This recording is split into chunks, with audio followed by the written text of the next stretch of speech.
Hello dear students, आज हम पढ़ेंगे चैप्टर नंबर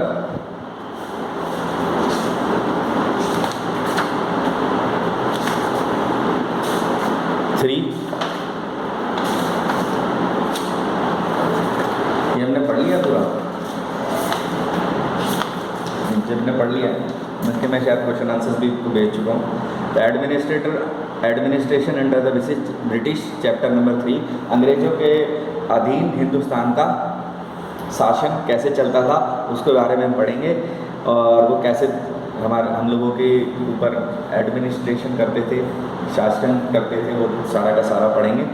और चैप्टर नंबर 3 के अंदर है, यहाँ पे एक टाइम लाइन है जो कि यूजुअली हमारे किसी याद नहीं रहनी, काम नहीं आनी। क्यों? क्योंकि हम इसको यहाँ पे अंदर पढ़ने वाले हैं। अब ये बात तो इस्टेब्लिश होगी कि British east India company Hindustan में अपने पैर धीरे धीरे पसार रही थी। मैंने आपको पिछली बार अच्छे से बताया कि प्रॉफिट कमाने के लिए ये लोग आए थे, और 1600 से 1757 तक तो इन्होंने प्रॉफिट कमाया खूब। इनका मेन काम था प्रॉफिट कमाना। उसके बीच में फिर इनके मन में लालच आ गया। इन्होंने देखा कि अभी तो हम 10 रुपये कमा रहे हैं, अगर हम हिंदुस्तान पर कब्जा करेंगे, यहाँ एक तरीके से लूट मारी कह लो उसे, कॉलोनी बनाना, अगर हम कॉलोनी बना लें इंडिया को, तो हम 10 की जगह 50 रुपये कमाने लग जाएंगे। इन लोगों को लूट लेंगे, खूब ज़बरदस्ती काम कराएंगे, फ्री में बेकार कराएंगे, बस रोटी देंगे, रोटी भी नहीं देंगे, एक टाइम की रोटी देंगे। इनसे अपने खदानों में काम कराएंगे, कोयला निकलवाएंगे, इन्हें मारेंगे, पीटेंगे, फ्री में लेबर करवाएंगे इनसे बेचारों से। तो इसको देखते हैं, ज़रा समझते हैं कि कैसे कैसे काम आगे बढ़ा। तो सबसे पहले जो प्लासी की लड़ाई हुई थी, एक्चुअली में प्लासी को पलाशी के शहर बोलता था। ये अंग्रेजों ने प्लासी बोलना शुरू करा इसको, क्योंकि वो पलासी नहीं बोल सकते थे। पलास एक पेड़ होता है जिस पे लाल रंग के फूल खिलते हैं, बहुत खूबसूरत फूल खिलते हैं। तो उस जगह पे फूल वो वाले पेड़ थे ज़्यादातर, तो उसको उस जगह को पलासी बोलते थे। वहाँ पे लड़ाई हुई है, बैटल ऑफ पलासी 1757 में हुआ है। और फिर उसके बाद तुरंत बाद थोड़े कुछ टाइम बाद ही 10-15 साल इतिहास में छोटा समय ही कहलाता है, बक्सर की लड़ाई हुई है। और जैसे ही बक्सर की लड़ाई संपन्न हुई है, अंग्रेजों का हिंदुस्तान में राज स्थापित हो गया एक तरीके से। इन्होंने बहुत एरिया जीत लिया था, वो उस जगह के राजा बन चुके थे। और इन्होंने फिर उसके बाद और कुछ समय लगभग 1849 के अंदर पंजाब को भी जीत लिया, जो हमने पिछले चैप्टर में पढ़ाई है। जिंदन कौर वहाँ की महारानी थी, उसके साथ बुरा बर्ताव करा। सेकेंड एंग्लो सिख वार के अंदर इन्होंने सिखों को हरा के पंजाब को अपने उसमें मिला लिया, राज में, ब्रिटिश राज में मिला लिया। और इस तरीके से ये अपनी अथॉरिटी को बढ़ाते चले गए। अब ये जो अंग्रेज थे, ये कोई हिंदुस्तान में के लोगों का भला तो करने आए नहीं थे। जैसे जैसे इनका राज बढ़ा, हिंदुस्तानियों पे जुल्म बढ़ते चले गए।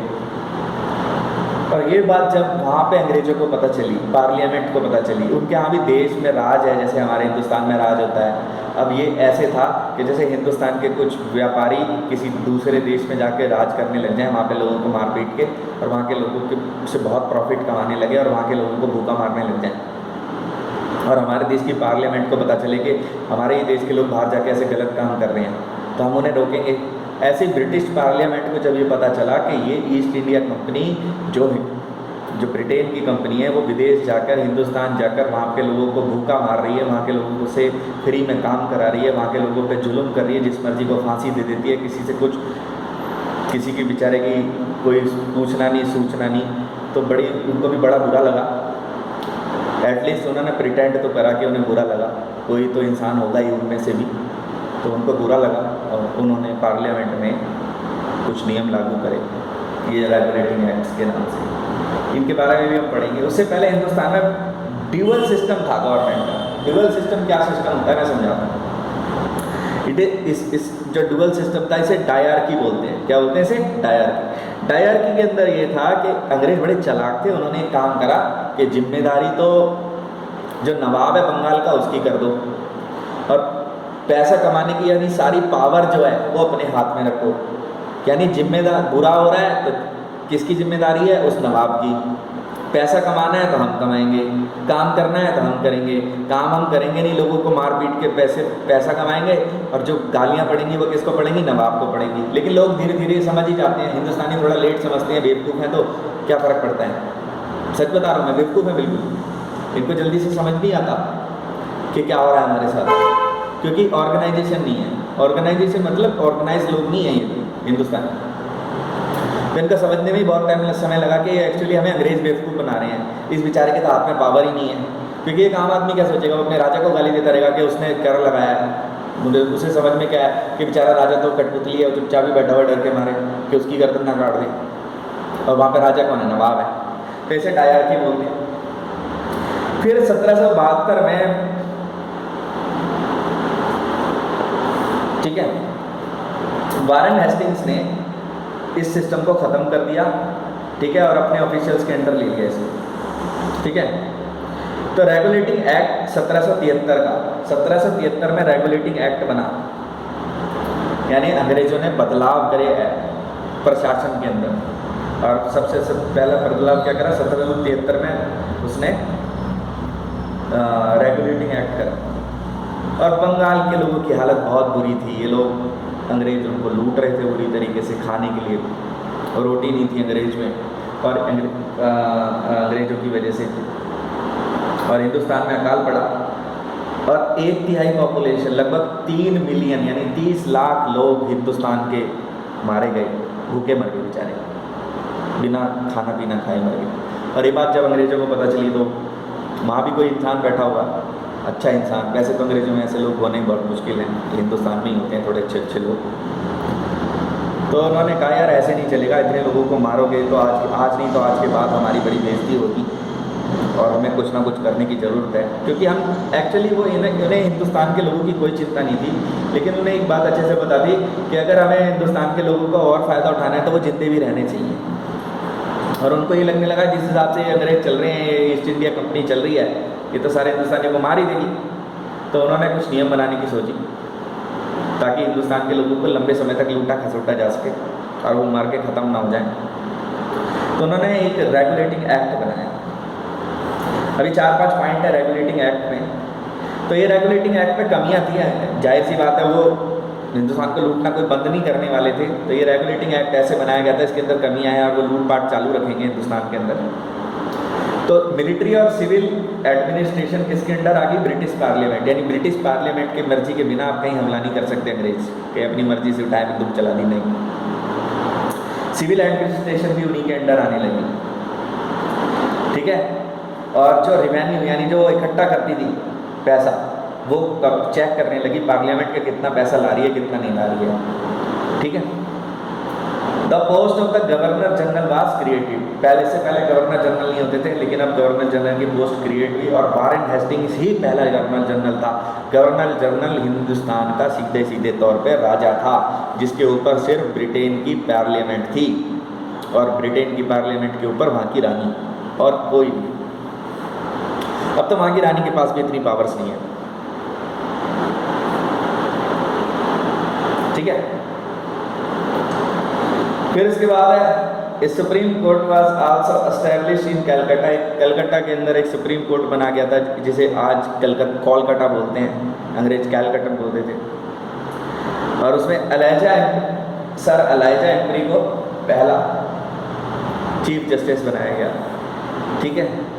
और कुछ और जज भी उसके नीचे लगाए गए, 3 जज उसके नीचे लगाए गए। The number of the director of the company was increase to 24। जो डायरेक्टर थे कंपनी के, उनकी संख्या को बढ़ाकर 24 कर दिया गया, और जो 4 साल के लिए इलेक्ट होते थे, यानी 4 साल से ज़्यादा नहीं रह सकते थे। The directors were required to submit the income. ये सबसे बड़ी बात थी कि अब वो जो भी हिंदुस्तान से कमाएंगे उनकी इनकम का प्रूफ उन्हें देना पड़ेगा। अब जो कुछ कमाते थे ईमानदारी से वो तो बता ही देते थे वो ब्रिटेन की गवर्नमेंट को, एटलीस्ट जैसे चोरी करके बताते हैं उतना, जितना बता सकते थे। बाकी वो हिंदुस्तान में लूटपाट करते थे बहुत, उसका ब्यौरा वो किसी को नहीं देते थे। अब रेगुलेटिंग अटैम्प्ट, ये जो रेगुलेटिंग एक्ट था, इसको हिंदुस्तान का शासन को बढ़िया करने के लिए यहाँ के लोगों पे जुल्म कम इसलिए करा गया था, लेकिन इसमें भी कमियाँ थी। और बहुत सारी कमियां थी कि ये सुप्रीम कोर्ट की पावर को डिफाइन नहीं करता था। तो जो नीचे के कर्मचारी थे वो कहते थे हम तो आते ही नहीं सुप्रीम कोर्ट के अंडर, ठीक है। पर ये बात को बताता ही नहीं था ये कि जो कोर्ट है वो किसके लॉज फॉलो करेगा, हिंदुस्तान के लॉ फॉलो करेगा या ब्रिटेन के लॉ फॉलो करेगा, ठीक है। अब जो लॉ होंगे उसी हिसाब से तो किसी को सज़ा मिलेगी। जो पावर थी गवर्नर जनरल को एक तरीके से राजा तो बना रखा था गवर्नर जनरल को, लेकिन उसकी पावर को डिफाइन नहीं कर रखा था कि ये तेरे अंडर आता है, ये तेरे अंडर नहीं आता। तो जो भी जिसके भी पास जाए जो उसकी बात मानता था मान लेता था, बाकी कह देता था मैं तुम्हारे अंडर आता ही नहीं। कहाँ लिखा है बताओ कागज़ में कि मैं तुम्हारे अंडर आता हूँ, तुम्हारी बात मानूंगा? और उसके ऐसा कोई डॉक्यूमेंट ही नहीं, तो वो कैसे मानेगा उसकी बात? यानी उसको बना तो दिया दिखावट के लिए, लेकिन उसको पावर नहीं थी। The governor of Bombay and Madras, जो अब चेन्नई कहलाता है, were not brought fully under the control of governor general. और उनको जानबूझ के चेन्नई और मद्रास, जिसे आजकल चेन्नई बोलते हैं, वहाँ के जनरल को, और बम्बई या जिसे आज मुंबई बोलते हैं वहाँ के गवर्नर को गवर्नर जनरल के अंडर डाला ही नहीं गया जानबूझ के, ताकि वहाँ पे चोरियाँ चलती रहें। अब ये रिश्वत लेके ही करा गया हुआ ये कार्यक्रम, तो यानी कि जो ब्रिटिश पार्लियामेंट थी वहाँ पे कोई नेता चोर बैठे होंगे, उन्होंने रिश्वत लेके 2 जगह छोड़ दी जानबूझ के, लिखी ही नहीं, ताकि हिंदुस्तान में लूटपाट चलती रहे, बस दिखावट के लिए। यानी कि वहाँ के लोगों को बेवकूफ़ बनाने के लिए हर नेता अपने देश के लोगों को बेवकूफ़ी बनाते हैं। तो वहाँ के लोगों ने अपने जो वहाँ पे शोर मचा, वहाँ की जनता ने देखा कि वहाँ पे अच्छे लोग थे, क्रिश्चियन लोग थे जो भगवान से डरते थे, उन्होंने देखा यार इतने लोगों को मार रहे हैं ये तो हमारे लोग जाके हैं, हमें इसका पाप लगेगा, इंसान को मार रहे हैं हम, गर्दनें काट रहे हैं उनकी, फांसी चढ़ा रहे हैं बच्चों को। तो उन्होंने पार्लियामेंट पे जोर डाला कि नियम बनाओ। तो उन्होंने नियम बना दिए, नियम ऐसे बनाए जिसका कोई फ़ायदा नहीं था, ड्रामेबाजी। फिर आता है Pitt India Act of 1794। William Pitt prime minister रहा, ये इसकी फ़ोटो बनी हुई है गंदी सी। ये 1784 में इसने एक्ट लागू करा, और इस एक्ट के अंदर इसने कुछ और बदलाव कर दिए। और क्या क्या बदलाव करे सारे आप याद नहीं रख पाओगे, फिर भी मैं एक एक करके बता देता हूँ। इसने कमर्शियल और political functions of the company are separated. इसने पैसा कमाने के कमर्शियल और पॉलिटिकल, यानी कि जो पॉलिटिक्स थी, उन दोनों को अलग अलग कर दिया। ये दोनों एक साथ नहीं चलेंगी कंपनी, इन दोनों को अलग अलग रखा जाएगा।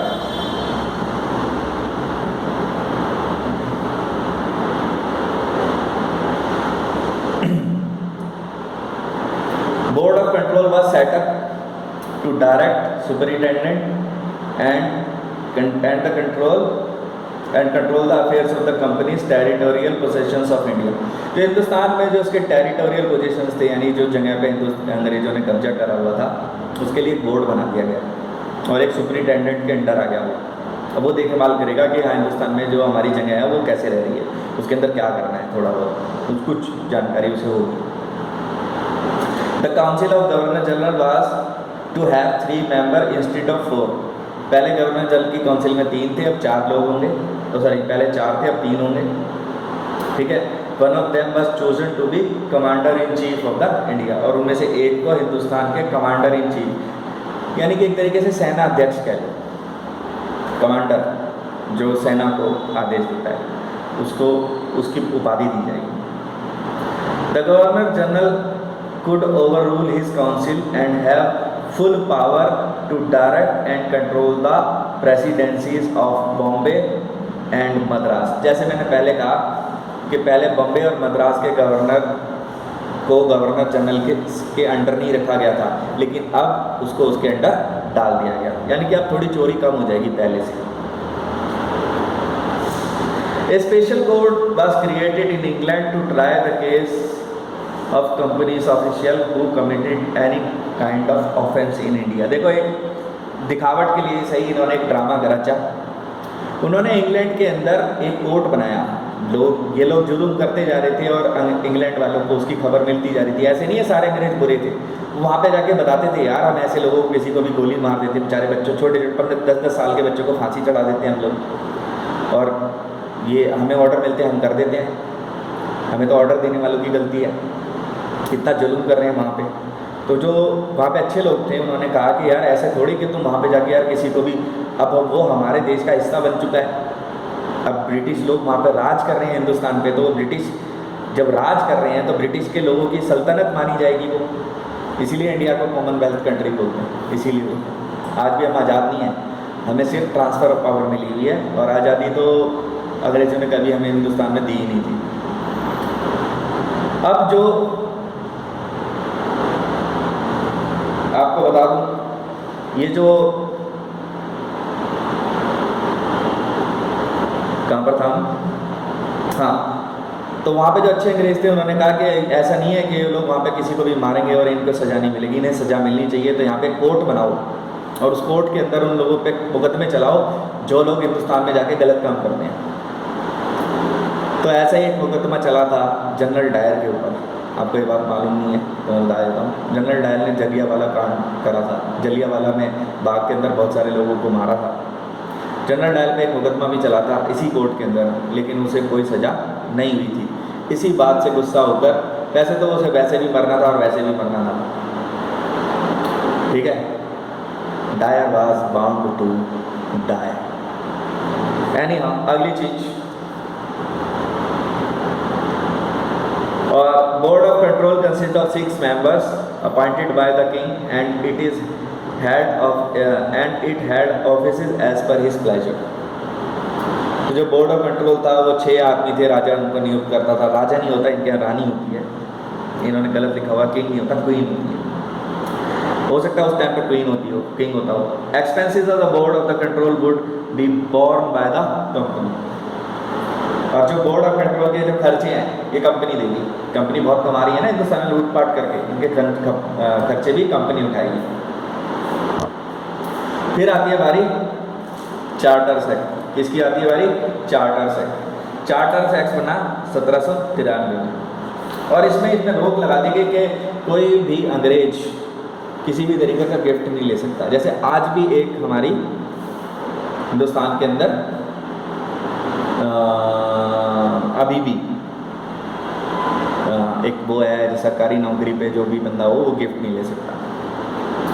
फिर 1893 में भी एक एक्ट आया, ठीक है। तो इसमें क्या आया कि हिंदुस्तान के ऊपर लोगों पे एजुकेशन पे खर्चा करो। ये आपको ऐसा लग रहा होगा कि वो एजुकेट करना चाहते हैं, लेकिन एक्चुअली ये सिर्फ अपने काम के लिए खर्चा करवाया गया। वो चाहते थे हिंदुस्तान लोगों को थोड़ी सी इंग्लिश बोलनी आ जाए ताकि उनसे काम कराया जा सके। ये सिर्फ अपने बेनिफिट के लिए अंग्रेजों ने कराया, किसी को एजुकेशन नहीं देनी थी इन्हें। फिर 1833 का एक एक्ट आया और उसने क्या कहा कि जो गवर्नर जनरल है और जो वहाँ की काउंसिल है उनके पास पूरी पावर है सिविल और मिलिट्री अफेयर्स की, और कोई उन्हें रोक नहीं सकता कुछ भी करने से। फिर 1853 का एक्ट आया, ठीक है। तो पार्लियामेंट ने डिसाइड करा कि Indian empire under the crown directly, यानी कि हिंदुस्तान के राज को सीधा सीधा अंग्रेजों के राज में मिला लिया जाए। उनके ताज के अंडर आने लगेगी हिंदुस्तान की मिल्कियत। फिर आया सिविल सर्विस। ये लॉर्ड कॉर्नवेलिस का नाम याद रखना। ये वो इंसान है जिसने हिंदुस्तान के अंदर ये इंश्योर करा कि हिंदुस्तान के लोग किसी भी बड़ी पोस्ट पे ना लग सकें, और इसने सिविल सर्विसेज के अंदर से हिंदुस्तान के लोगों की भागीदारी को पूरी तरीके से ख़त्म कर दिया। अब कोई भी इंडियन आदमी ICS या इंडियन सिविल सर्विसेज का एग्ज़ाम क्लियर करने के बावजूद कर ही नहीं, दे ही नहीं सकता, और 1858 के बाद तक भी ऐसा ही रहा। फिर आती है हमारी आर्मी की। अब आर्मी तो अंग्रेजों को रखनी पड़ती थी। आर्मी इसलिए रखनी पड़ती थी 3 कामों के लिए। 3 काम है, 1 2 3। तो इससे क्या होता था, कंपनी के जो यूरोपियन राइवल थे जैसे कि फ्रेंच या दूसरे लोग थे, उनसे कंपनी को सुरक्षा मिलती थी। यही लोग तो लड़ते थे। इनको सिपाही बोला जाता था। सिपाहीस, आर्मी के लोग सिपाही। अंग्रेज सिपाही नहीं बोल सकते थे, सिपाही बोलते थे। और यहाँ के हिंदुस्तान के जो नेटिव राजा हैं उनको लोग मारने पीटने के लिए भी यही लोग रखे हुए थे उन्होंने। और ये इंडियंस के रिवोल्ट को भी क्रश करते थे। हिंदुस्तान के जो लोग विद्रोह कर देते थे उनको भी यही लोग मारते थे। कि ज़्यादातर यूपी बिहार वगैरह के लोग होते थे, इनको समझ तो थी नहीं। हिंदुस्तान में किसी को कोई समझ नहीं होती, सिर्फ पैसा चाहिए, जिस मर्जी को मरवा लो। इनको ये समझ नहीं थी कि हम हिंदुस्तानियों के मार रहे हैं।